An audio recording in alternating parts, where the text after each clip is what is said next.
We're back with a warning from the Department of Homeland Security about the potential for violence in the months leading up to the 2024 election. In a bulletin posted yesterday, DHS said that this election cycle may put a target on, quote, the nation's critical infrastructure, faith-based institutions, government facilities, and minority communities. Joining us now to discuss is NBC News Homeland Security correspondent Julia Ainsley. Julia, good morning. So give us the background to this warning from Homeland Security, and how worried are they about a possible increase in violence ahead of the election?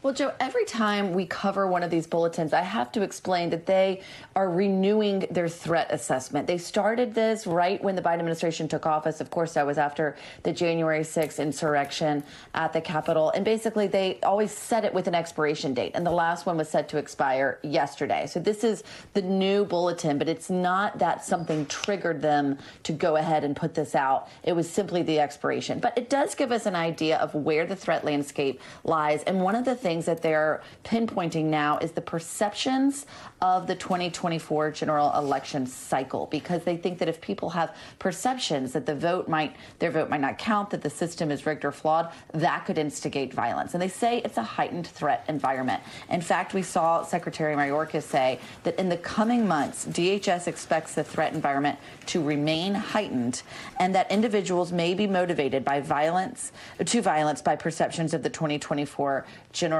election cycle. And so that could mean a variety of things. Of course, the presidential election. They also talk about the perceptions of judicial decisions. That could mean Supreme Court decisions that could instigate violence. These are things that they think might be motivators, and they watch for these primarily to try to tell state and local communities and law enforcement agencies what to be prepared for, how to respond, and what communities and institutions, buildings, personnel might need the most protection.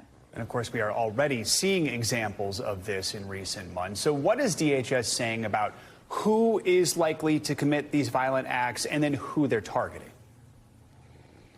Yeah, that's right. So you have both the possible instigators and then also the possible targets. And yes, unfortunately, they do pull a lot of their information just from recent examples. They pointed to the recent shooting in Allen, Texas, in a mall where that person was motivated by hateful ideologies.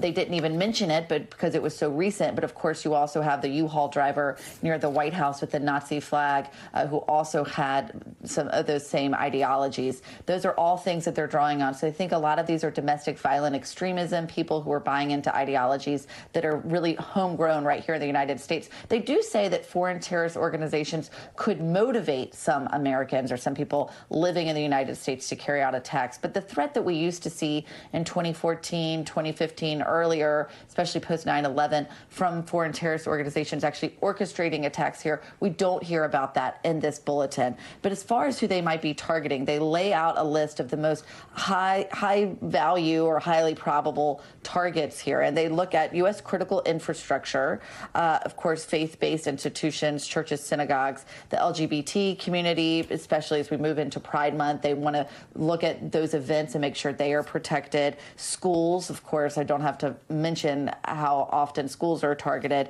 Racial and ethnic minorities, and government facilities and personnel. That, of course, could look at something like the Capitol again. But I did ask senior DHS officials yesterday, do you think we could see another January 6th? And what they said is that because of so many prosecutions they've seen so far of people who committed those acts on January 6th, they do think that that's had at least some deterrent effect. All right. Julia, thank you for your reporting as always. Appreciate it. Thanks for watching our YouTube channel. Follow today's top stories and breaking news by downloading the NBC News app.